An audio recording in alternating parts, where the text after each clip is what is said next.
Welcome to my kitchen, guys. Before I had a dedicated space to make soap, I made soap in my kitchen.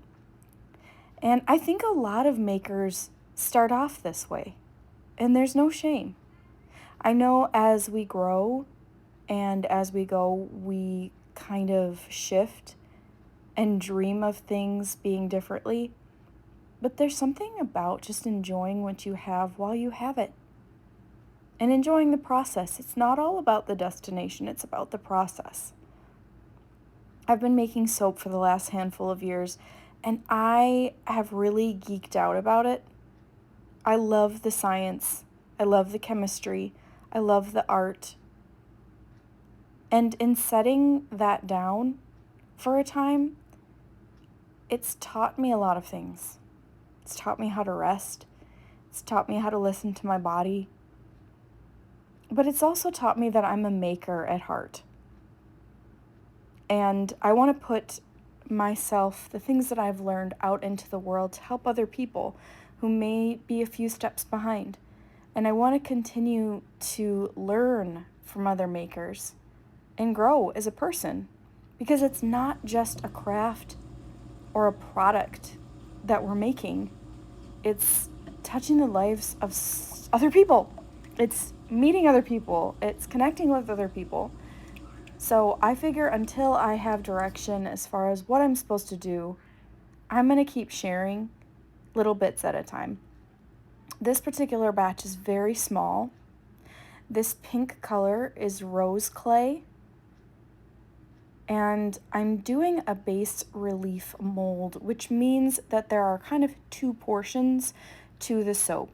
There's the portion that sticks out, the detail. That's what I'm pouring in right now. And there are several different ways you can actually make soap like this. I've covered this in other videos that you can go back and check out. There are impression mats that you can use to create this look. This particular mold set I got on Amazon, it is a little bit putsy because it's all one piece with 4 cavities that can get a little tricky if you want to drain anything off like I'm doing right here.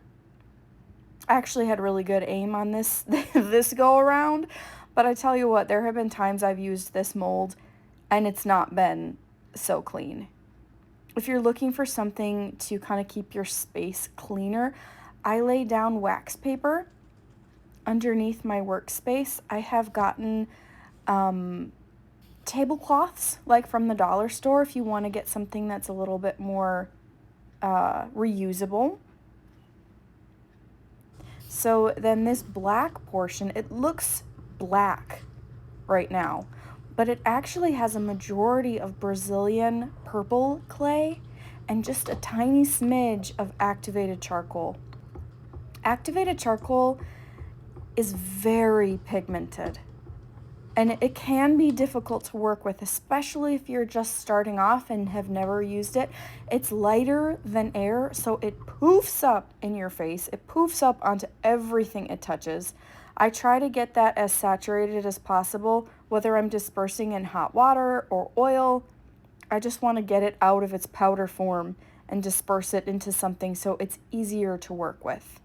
And it's interesting, this color will lighten as the soap saponifies. It will lighten into a really light purple.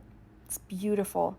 The fragrance oil that I used is Sea Stone Drift. I had to think about that one twice. I had a little bit of this pink left, so I poured it into the other color to have an in the pot swirl for the base. So the details, the floral details of that base relief mold will really stand out just being that one solid color. But there's really no right or wrong here. You can do a lot of different options that work really well. I'd love to see someone do this for like a Halloween type theme with like black flowers and maybe like a kind of purple base. I don't know. There's just so many different options. It felt really nostalgic, honestly, making soap in my kitchen again. And I was just thinking about the journey, how beautiful it's been, how many people I've met from making soap, how much I've learned about myself, how much I've learned about business, how much I've learned about how much I don't know.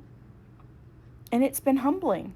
The journey can definitely be humbling, but it's exciting. I think my creativity was just awoken fresh in adulthood in a way that it hasn't before I started making soap. This is just a really reflective batch. I'm going to put the actual formulation that I used for this in the description, so you guys can make some if you like to too. I did only a 10-ounce size batch, so when you're plugging those numbers into Soap Calc, if you're using this particular mold, I just did 10 ounces of base oil. As you can see, you will see in just a moment, I didn't wait long enough for these to set up. Normally, with individual cavity molds like this, I will put sodium lactate or salt in the lye solution, or I will decrease the water amount. But in this case, I did not, and the design didn't come out as crisp as it should have. There's a little ridge around each of the ovals of the soaps. Those got marred, and the flowers also broke. So here it is.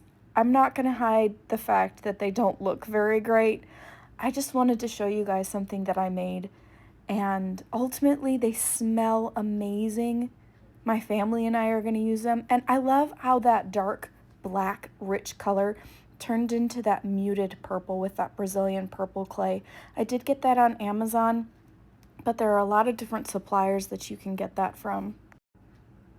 So this is the next day in the natural light outside. You can see the colors a little bit better and the details. Thanks so much for watching this video, guys. I appreciate you being here.